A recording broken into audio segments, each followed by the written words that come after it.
Saya ini sering ke pesantren. Seringkali orang memandang pesantren itu sebagai lembaga pendidikan yang di pedesaan yang tradisional, yang lalu kemudian tidak inovatif gitu kan. Mhm. Padahal sebenarnya tidak begitu. Di pesantren itu ada yang lebih maju daripada sekolah umum sebetulnya. Ah, Jadi di bidang apa saja termasuk di bidang ekonomi. Coba misalnya di Jawa Timur itu ada pesantren yang bernama Riyadul Jannah di Pacet. Itu mhm. luar biasa pengembangan entrepreneur. Saya kira kampus-kampus saja itu kalah. Dari mana misalnya letak kehebatannya? Para santrinya itu selain dia itu disuruh belajar agama, diajari ekonomi. Misalnya ada yang pertanian, ada peternakan, lalu kemudian ada yang perikanan, lalu ada yang bisnis. Mhm. Kiainya kebetulan punya restoran, tidak kurang dari 50 biji. Nah, lalu kemudian murid santri-santrinya itu kalau di waktu-waktu tidak bekerja, tidak belajar, itu disuruh bekerja, itu di berbagai lapangan pekerjaan itu. Dan Mhm. kiai juga tidak menjadikan memeras tenaga santrinya, enggak. Mereka kerja itu selain dilatih, dia juga digaji, coba. Mhm. Tatkala itu Oke, digaji, gajinya tidak diberikan kepada santri pada saat itu, tapi diberikan ketika santrinya mau pulang. Setelah di pesantren itu 4 tahun atau 5 tahun, lalu kan sudah terkumpul banyak. Sehingga mhm. ketika dia pamit di wisuda itu, maka santri-santrinya itu udah dapat ilmu, dapat ijazah, dapat pengalaman, plus dapat modal Wah, yang Masya cukup Allah. dipakai untuk mengembangkan. Di mana coba di perguruan tinggi umum yang Mhm. bisa mewisuda, lalu sekaligus memberikan modal kerja ketika mereka pulang? Kan belum ada. Berarti Mhm. dia kan modern gitu kan. Mhm. Gitu kan? Berarti dia akan menjawab persoalan mendatang. Di mana coba sekarang lembaga-lembaga pendidikan yang bisa melakukan seperti itu? Saya kira belum ada. Lalu kemudian coba, tatkala lalu ujian juga begitu, lebih kena. Kalau di sekolah-sekolah umum ujian itu kan hanya melengkapi kalimat, mengisi titik-titik kan gitu kan. Mhm. Kalau Lebih dia teori begitu. tidak, iya, sehingga kalau jadi sarjana, sarjana titik-titik karena lulus menjawab titik-titik kan gitu, mengisi titik-titik. Kalau itu Mhm. kan pesantren itu seberapa jauh kamu mampu ya kan?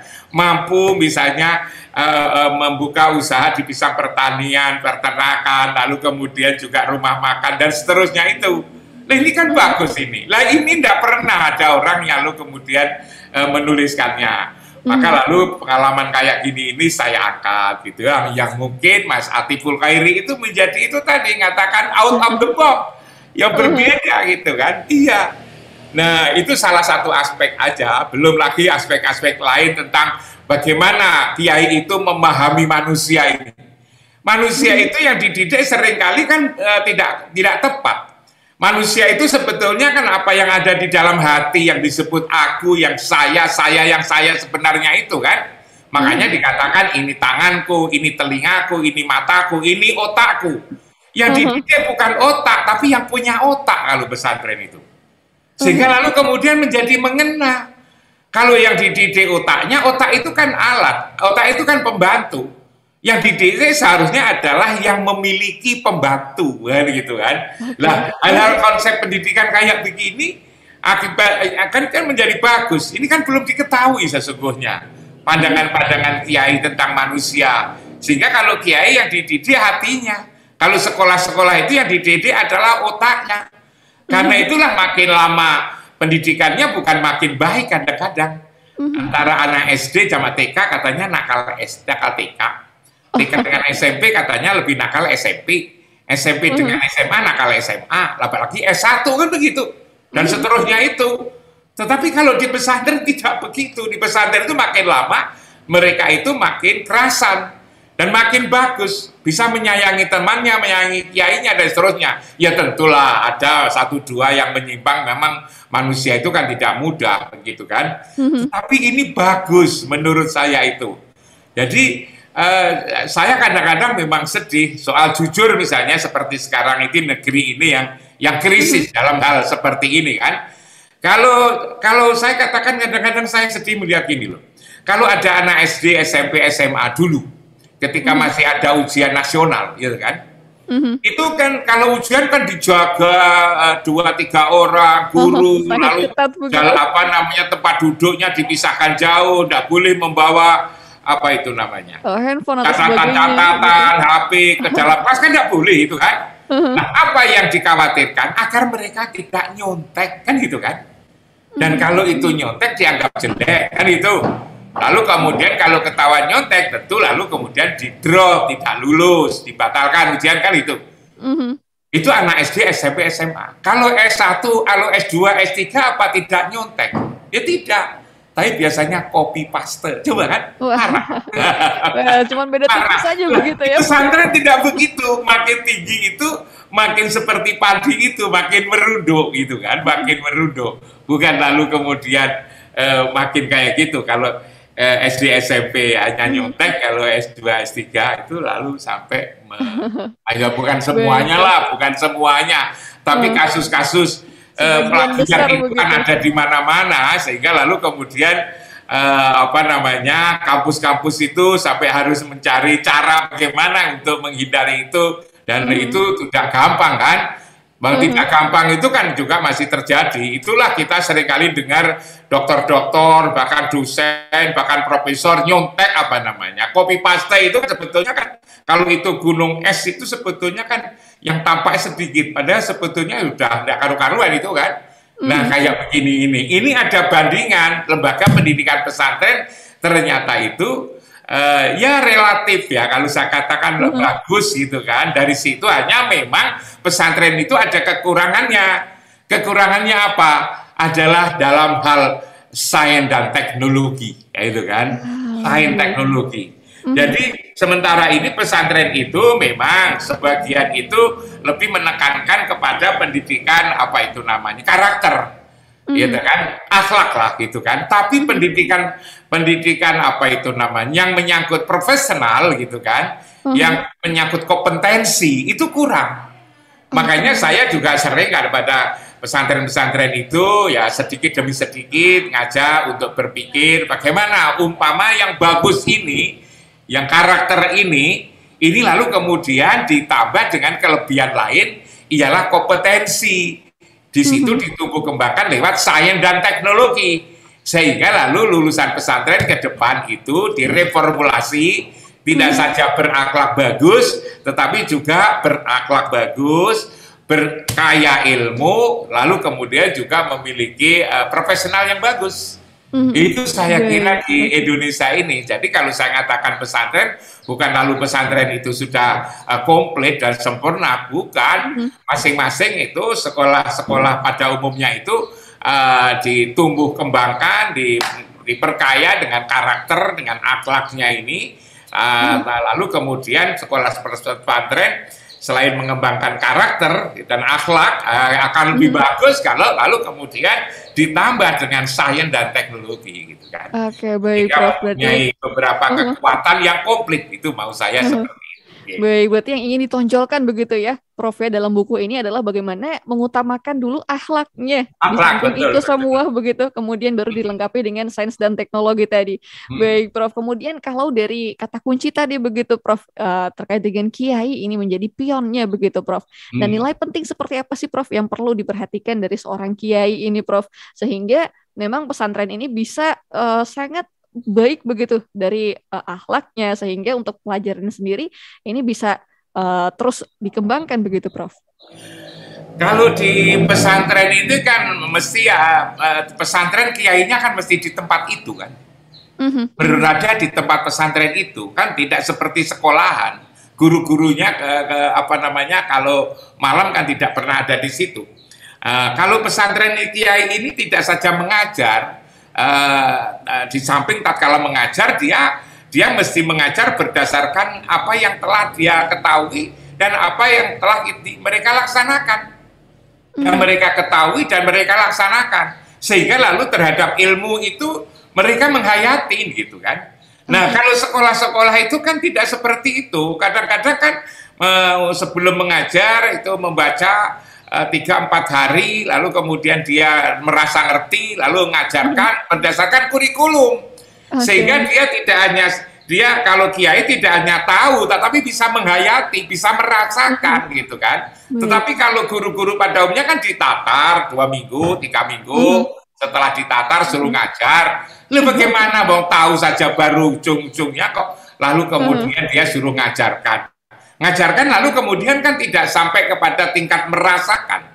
Nah merasakan itu kan tidak bisa diajarkan. Tidak bisa, kalau pengetahuan bisa diajarkan ya, ditularkan. Tapi kalau rasa kan tidak bisa. Rasa itu kan harus dirasakan sendiri. Mengajarkan rasa kan tidak bisa orang itu. Coba saya misalnya disuruh ngajarkan apa itu namanya. Yang di Jogja itu saya pernah diberitahu oleh Mas Atibul Khairi itu tentang makanan di Jogja. Punya rasa khas katanya. Yang khas itu seperti apa? Kan tidak bisa dijelaskan. Caranya adalah saya dibelikan makanan Jogja yang khas itu, dikirim ke saya, lalu saya makan. Baru saya tahu rasanya, kan gitu. Jelaskan nggak bisa. Nah, konsep pendidikan di pesantren itu seperti itu. Sampai pada tingkat merasakan, tidak sampai pada tahu. Nah, itu. Yang kedua, coba. Seperti misalnya kalau kiai. Kiai itu kan tidak saja lalu yang material, yang bisa dilihat, yang bisa didengar. Tetapi kiai kan sampai kepada tingkat spiritualitasnya. Coba kita lihat kiai-kiai dari sisi spiritualnya. Malam-malam, lalu kemudian bangun, ngajak santrinya bangun, gitu kan. Lalu kemudian sholat malam, lalu kemudian setelah malam, santri-santrinya diajak untuk mendoakan orang tua. Coba kan? Mendoakan orang tua itu kalau tidak dilatih kan juga tidak terbiasa. Maka di pesantren itulah lalu dibiasakan sholat malam, lalu kemudian diajak doa. Mendoakan siapa? Mendoakan gurunya, mendoakan orang tuanya. Kan indah sekali coba. Sehingga santri-santri itu terbiasa untuk melatih spiritualitasnya, termasuk mendoakan kayak begitu dilakukan coba. Nah kalau di sekolah kan tidak mungkin. Kalau di sekolah coba sama tanya Pak, guru-guru kepala sekolah itu yang dipikir apa sampai pada tingkat itu? Rasanya kalau ada itu sedikit gitu. Maka lalu kemudian saya teringat itu yang pendidikan itu sebetulnya ndak usah niru macam-macam gitu loh. Niru saja ayam kan. Ayam itu coba. Ayam itu kalau mau telur kan sehari Senin, Selasa, Rabu, Kamis sampai kira-kira 12 itu kan sehari-hari telur. Setelah telur kan lalu kemudian mengeram. Senin mengeram, Selasa mengeram, Rabu mengeram sampai netas. Kalau sudah netas lalu kemudian anaknya itu diajak bagaimana nyari makan, bagaimana menghindar dari serangan elang dan lain-lain kan itu kan. Nah kalau ke pendidikan itu seperti pesantren itu kan seperti ayam dikerami, kiai kan mengerami. Nah kalau lalu kemudian kita tidak mengeram di situ, hanya mengajarkan aja, tidak tahu bagaimana melaksanakannya, apalagi lalu kemudian gurunya nakal, ayamnya nakal. Senin lalu ngeram, Selasa ngeram, Rabu ngeram, Kamis cari jago baru misalnya kan, Jumat ngeram, Sabtu cari jago baru, apa telurnya bisa netas? Tidak akan netas, akan menjadi telur busuk. Dan kalau itu telur busuk biasanya itu sudah tidak bisa digunakan apa-apa, dijual tidak laku, dimakan juga tidak enak. Satu-satu kegunaannya adalah dipakai untuk apa itu? Untuk demo gitu kan. Karena menjadi telur busuk. Nah, ini kalau saya umpamakan perumpamaan itu keras itu kan agar jelas. Tapi disitulah pesantren melakukan. Kiainya ada di tengah-tengah kehidupan pesantren dari 24 jam dari pagi sampai pagi lagi. Lalu kemudian istrinya, keluarganya, anaknya, semuanya jadi toladan. Jadi kalau ingin mempelajari tentang kehidupan itu ya santri-santrinya tahu bagaimana kiainya jadi suami, lalu nyainya dari istrinya, bagaimana memperlakukan anak-anaknya, dan seterusnya itu. Dan lalu kemudian kalau di pesantren juga tidak ada diskriminatif itu kan, itu anaknya, ini santrinya tidak ada. Seperti kalau saya lihat, seperti misalnya di pesantren-pesantren yang pernah saya tahu, seperti di Pacet itu, dia punya anak cukup banyak misalnya gitu. Anaknya ketika belajar di pesantren tidak lalu kemudian diistimewakan, supaya hidup sama dengan santri-santri pada umumnya. Tidak boleh makan sendiri dengan ibunya, uminya, tapi juga makan sama santri-santrinya kayak begitu. Ini kan belajar tentang bagaimana tidak diskriminatif kan?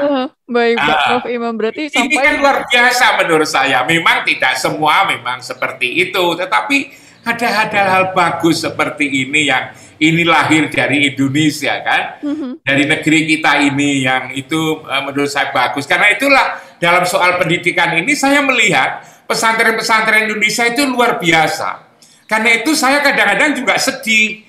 Kalau lalu kemudian banyak orang belajar agama saja anaknya harus dikirim ke Yaman. Belajar agama saja harus dikirim ke Aljazair, ke Maroko, ke Saudi, lalu kemudian ke mana itu? Ke apa itu? Ke Libya, ke Syria, macam-macam itu saya sedih. Kenapa tidak dibalik gitu kan? Itu kan saya tulis di situ. Kenapa tidak dibalik? Kenapa tidak orang-orang dari berbagai belahan dunia itu soal belajar agama saja justru ke pesantren ini? Dan pesantren-pesantren yang maju itu sudah banyak. Sebab kalau itu dikirim ke negara-negara apalagi lalu kemudian pandangan keagamannya tidak jelas, nanti pulang juga jadi masalah. Pulang menjadi masalah, pulang lalu kemudian kritik bapaknya, kritik lingkungannya, lalu kemudian bikin yang lain menjadi kafir, macam-macam itu kan karena kita ini kadang-kadang terlalu sembrono ya, menyekolahkan anak yang berkaitan dengan karakter kok ke tempat lain. Karena itu ketika saya jadi rektor, saya berusaha membalik keadaan itu. Bagaimana anak-anak itu ketika selesai SMA tidak harus ya belajar agama ke tempat lain. Bahkan dari berbagai negara saya ajak belajar di Indonesia. Kalau tidak salah ketika saya selesai jadi rektor tahun 2013 itu, saya punya mahasiswa itu dari 32 negara. Wah, Masya Allah. Dari 32 negara.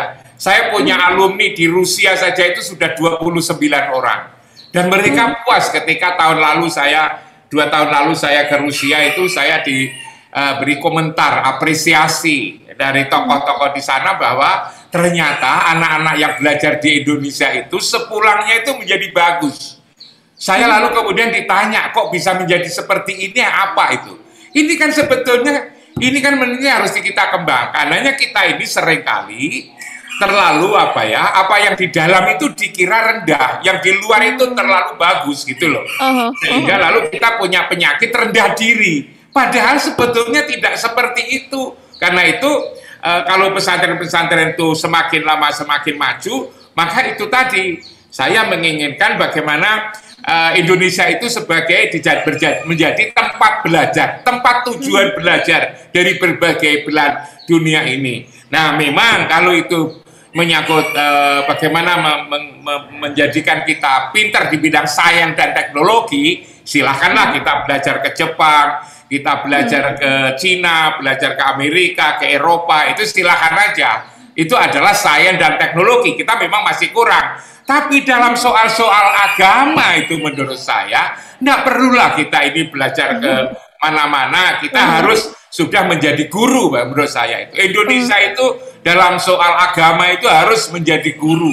Karena itu saya menjadi sedih kalau lalu ketemu anak-anak muda di airport itu tanya kemana, pergi belajar agama ke Libya, pergi ke Syria, pergi ke Sudan. Saya lalu berpikir, yang saya bayangkan nanti kalau pulang jadi apa gitu kan. Karena beda kultur juga. Iya, yang pulang jadi apa, lalu bahkan menyusahkan kita, menyusahkan orang tua, menyusahkan menyusahkan bangsanya sendiri, karena kita tidak pernah melihat kelebihan kita sendiri. Kita ini punya kelebihan yang luar biasa. Itulah diantara kenapa saya lalu kemudian sesekali menulis tentang pesantren itu seperti saya juga. Saya jadi rektor, kampus saya di tengah-tengah kampus saya itu saya bangun pesantren.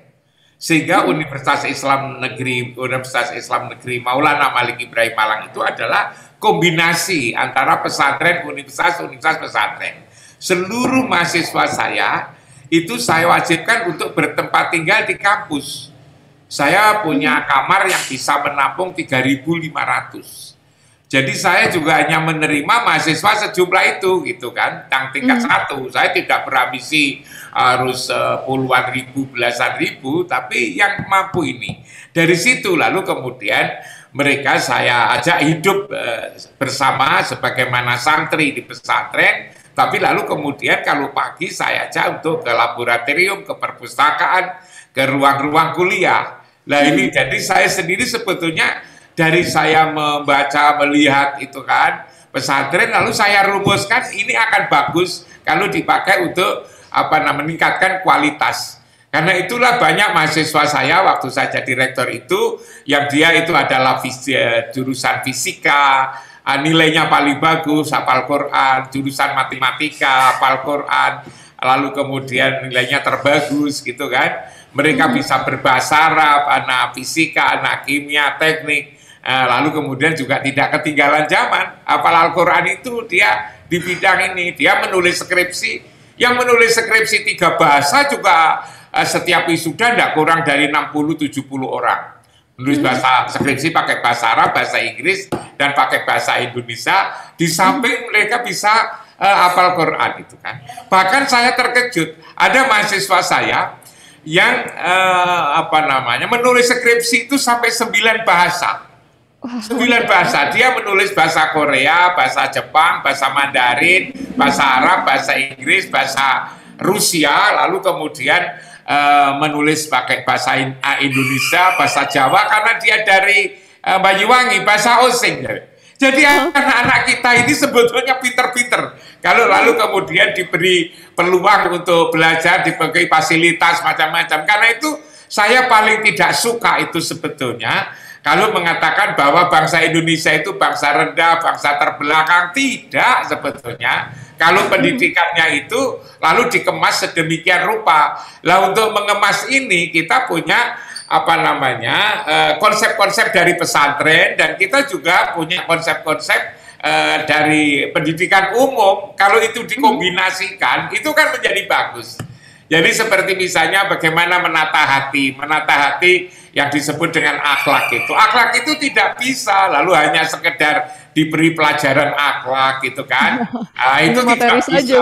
Itu tidak bisa itu kan. Diajak menghafalkan ayat-ayat Quran tentang akhlak, tentang jujur, tentang adil, dikira kalau sudah hafal lalu kemudian jadi jujur. Tidak begitu. Itu kan. Tetapi adalah lewat bagaimana anak-anak itu, para santri itu selalu menyambung dengan Allah, namanya sholat, bagaimana menyambung dengan Rasulullah, namanya sholawat, kan itu kan?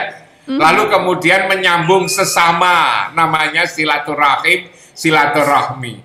Jadi komunikasi ya, saya selalu mengatakan kalau ditanya mahasiswa saya, gimana kunci sukses Prof Imam gitu kan? Nah, saya katakan kunci sukses itu adalah komunikasi. Komunikasi apa? Komunikasi dengan Allah namanya sholat, komunikasi dengan Rasulullah namanya sholawat. Kan ada innallaha wa malaikatahu yusholluna ala nabiyya ayyuhalladzina amanu shollu alaihi wasallimu taslima. Kan itu. Lalu komunikasi dengan sesama. Komunikasi sesama ini sama orang itu kan juga tidak mudah kalau itu tidak lalu kemudian dilatih. Bagaimana kita menghormati orang tua, menghormati pemimpin, bagaimana menghormati orang-orang yang kira-kira bisa bekerja sama kan. Nah, karena itu saya selalu pesan komunikasi. Nah, itu akan bisa semua komunikasi dengan Allah, namanya sholat dibiasakan. Apalagi harus khusyuk, komunikasi dengan Rasulullah pakai sholawat, komunikasi sesama gitu kan, silaturahmi atau silaturahim, itu akan menjadi bagus sekali kalau lembaga pendidikan kita formulasikan kembali, reformulasi pendidikan pesantren kan itu kan. Seperti di buku ini begitu, Prof. Lalu pesantrennya tidak bersikukuh dengan tradisi lama gitu kan, yang hanya mementingkan aspek-aspek akhlak, aspek-aspek karakter, tapi lalu kemudian juga ditambah dengan kompetensi itu, dan itu nanti bangsa Indonesia akan menjadi semakin bagus. Bangsa Indonesia juga tidak saja lalu dalam hal semua harus menjadi murid gitu loh, tapi dalam hal-hal tertentu Indonesia juga harus menjadi guru gitu kan, menurut saya. Dan agar kita bangsa kita itu makin lama menjadi bangga karena apa? Karena menjadi guru kan gitu kan, tidak skala secara murid. Hanya sayangnya orang-orang itu bangga ketika anaknya dikirim ke luar negeri. Kok menjadi murid saja kok bangga? Bangga itu seharusnya bukan ketika jadi murid, tapi adalah menjadi guru yang baik. Saya bayangkan ke depan itu di airport-airport di Indonesia itu didatangi dari berbagai negara, anak-anak muda dari berbagai negara untuk apa? Belajar ke Indonesia. Setidak-tidaknya belajar agama dulu kan itu kan. Nanti pelan-pelan belajar sains dan teknologi. Baik, itu semoga bisa saya seperti itu. Baik, semoga bisa menjadi rumah begitu ya ke depannya iya, ya, untuk pendidikan sendiri. Menjadi baik, rumah Prof. Yang didatangi orang itu kan. Amin, amin. Baik, Prof. Kemudian dari buku ini juga nih, Prof, kan terkait dengan masa depan pesantren juga dibahas dalam hal ini. Nah, kalau dari Prof yang memang sudah mengimplementasikan nilai-nilai pesantren ke dalam sivitas mahasiswa begitu. Nah, kemudian targetnya Prof Imam dalam buku ini begitu inginnya nilai-nilai pesantren ini ada di seluruh jenjang pendidikan atau seperti apa ini, Prof? Nah, sekarang ini pesantren itu kan sudah mulai berubah kan. Pesantren itu juga sudah ada SMP, ada SMA, ada SMK, bahkan di pesantren juga sudah ada perguruan tinggi. Nah, karena itu memang merubah itu tidak bisa lalu kemudian serta-merta 1 tahun, 2 tahun. Ini memang pelan-pelan evolusi itu perubahan yang bagus, lalu menjadi mantap. Nah, tentang buku saya itu ya saya sebetulnya itu tidak punya target, sebab yang bisa merubah itu kan bukan buku saya, yang merubah itu adalah kiai pemimpin pesantrennya sendiri. Tapi paling tidak dengan membaca buku itu siapa tahu, lalu kemudian mendapatkan inspirasi dari buku ini. Kalau orang banyak, gimana sih sebetulnya orang banyak bertanya, gimana sih sebetulnya pendidikan ke depan ini? Maka ketika baca buku saya, lalu terinspirasi, oh iya, bahwa membangun manusia itu adalah tidak cukup hanya intelektualitasnya, tapi harus spiritualitasnya, akhlaknya. Spiritual dan akhlak itu tidak mungkin kalau lewat sekolah-sekolah umum, tidak mungkin cukup hanya dikasih mata pelajaran, tetapi lalu kemudian dilatih seperti yang saya katakan tadi, bagaimana kepada orang tua, kepada bapak, kepada ibu, bagaimana kalau ada perintah agama itu selalu menyayangi orang tua, selalu mendoakan orang tua baik yang masih hidup maupun mati. Ternyata kalau di pesantren karena diangkermi tadi kan, dikerami oleh kiai sama nyainya itu kan, kiai santrinya, kiainya sama nyainya tinggal di situ, nyai ngurusi yang perempuan, kiainya laki-laki, mengajari berdoa di tengah malam, sholat malam, kan indah sekali sebetulnya itu kan. Lalu kemudian dari situ, ya kalau kita ini kan bersaing, kita ini kayak hidup di dunia, kalau tidak tahu dunia, maka kita nanti kan akan ditinggal. Maka lalu kemudian muncullah ide untuk membuka sekolah-sekolah umum, belajar fisika, belajar kimia, belajar biologi, belajar matematika, belajar sosiologi, psikologi, sejarah, antropologi, kan begitu. Sehingga lalu dikatakan oleh si Mas Atibul Khairi tadi, itu menjadi ulul albab. Nah, ulul albab itu kan sebetulnya konsep yang bagus sekali. Ulul albab itu di Ali Imran ayat 100 berapa itu kan 90 itu kan dikatakan alladzina yadhkurunallah adalah orang-orang yang selalu ingat Allah, qiyaman wa qu'udan wa ala junubihim, tatkala berdiri, duduk, berbaring. Setelah itu apa? Wa yatafakkaruna fi khalqis samawati wal ardh. Orang yang selalu memikirkan penciptaan langit dan bumi. Itu kan belajar fisika, kimia, biologi, matematika, belajar sosiologi, psikologi, sejarah, antropologi, kan di situ sebetulnya. Humaniora. Itu kan yatafakkaruna fi khalqis samawati wal ardh. Diteruskan Robbana ma khalaqta hadza batila. Bahwa semua yang diciptakan oleh Allah itu tidak ada yang sia-sia. Lah bagaimana agar tidak sia-sia? Agar tidak sia-sia maka harus ada teknologi sebetulnya itu kan. Nah, ini teknologi ini kan Quran memberi bahwa yang diciptakan Allah tidak ada yang sia-sia, menciptakan tumbuh-tumbuhan, binatang, lalu angin, getaran-getaran, cahaya, ini tidak ada yang sia-sia. Tapi kalau itu tidak dipelajari, ya tidak punya bekal sains dan teknologi, banyak belajar sains, maka tidak bisa menjadikan dari yang sia-sia menjadi yang tidak sia-sia itu. Nah, ini perlu menurut saya dari pesan Al-Quran ini menjadi orang yang berakhlak, zikir, tapi juga berpikir teknologi. Zikir, pikir, amal soleh. Kan begitu kan? Harus seimbang zikir, begitu pikir, ya. amal soleh. Ingat Seimbang. Allah, mikir, lalu beramal soleh. Maksud saya adalah berteknologi. Sehingga menjadi orang yang komplit. Kan begitu. Dan ini harus dikerjakan bersama-sama lah. Bagian saya adalah menginspirasi tulisan-tulisan saya, lalu kemudian ditemukan Mas Khoiri itu, Atiful Khoiri, lalu kemudian syuting, ya tentu saya menjadi senang sekali. Dari misalnya hanya dibaca beberapa orang dengan ditulis jadi buku kan, lalu kemudian dibaca jadi banyak orang lagi. Nah ini kan juga satu simbiosis, satu kerja bersama yang semua diniatin bagaimana agar kita ini hidup ini memberi manfaat berbasiskan atau berdasarkan pada ajaran agama Islam. Itu baik, Masya Allah. Menulis itu mudah sekali sebetulnya itu. Asalkan kita ini punya ide, lalu kemudian ide itu kita rasakan sendiri penting untuk orang lain, kita tulis.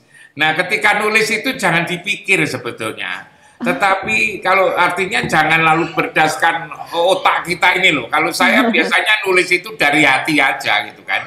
Dari hati, dorongan hati untuk menulis, dan saya juga berbicara lewat hati saya, tidak berbicara lewat otak saya gitu kan. Dan kalau itu bicara lewat hati itu gampang sekali. Karena itu kalau Mas Khoiri itu saya juga perlukan beliau itu, saya itu punya ciri khas tidak pernah membaca tulisan saya. Jadi ketika saya itu menulis misalnya setengah jam mendapatkan 2-3 halaman, itu ya nulis saja itu, lepas setelah itu saya posting. Saya tidak pernah tahu mana kalimatnya keliru atau apa gitu kan. Yang penting suasana hati saya sudah tersampaikan kepada teman-teman. Nah teman-teman itu merasa sulit ya kan, merasa sulit menulis, kadang-kadang nulis tidak selesai-selesai karena karena menggunakan piranti otaknya itu lebih mendominasi. Coba itu dirubah dari mendominasi otak kepada yang punya otak. Yang punya otak itu apa? Yang punya otak itu hati kita ini loh. Otak ini kan alat, tadi saya katakan itu bersumber dari hati. Wah kita ini kalau dengan hati lalu persoalan apa serumit apapun bisa selesai. Karena itulah orang tua kita mengatakan cobalah yang hati-hati gitu kan, cobalah dibicarakan dengan hati. Maka saya teruskan, cobalah nulis dengan suara hatinya, nanti menjadi cepat sekali. Dan kalau dengan hati maka dibaca enak. Mas Khoiri tadi kan mengatakan bahwa tulisan Prof. Imam sederhana, dari yang ruwet menjadi yang tidak ruwet, dari yang gelap menjadi terang. Kenapa? Karena saya menulis dari hati ini, dan lalu kemudian menjadi lancar. Dan kalau saya menulisnya lancar, maka membacanya juga enak. Beda dengan kalau tulisan ilmiah itu ngutip sana, ngutip sini, lalu kemudian dipikir akhirnya tidak selesai-selesai, capek. Akhirnya yang capek bukan aja yang menulis, yang baca pun juga menjadi capek. Kan begitu. Itu poin penting kalau saya mau mengajak teman-teman untuk selalu menulis, sesungguhnya seperti itu. Dan saya bisa menulis sampai sekian tahun 4.600 judul itu ya karena saya tidak banyak terlalu berpikir, tapi hati saya. Saya kira itu. Terima kasih. Saya terima kasih kepada MKFM Jogja. Saya terima kasih kepada Mas Atiful Khoiri yang membawa saya ke radio ini. Mudah-mudahan itu ada gunanya. Apa yang kita lakukan bisa memberi manfaat pada orang lain. Amin ya rabbal alamin. Masya Allah. Terima kasih ini Prof, ini ceritanya sangat menginspirasi.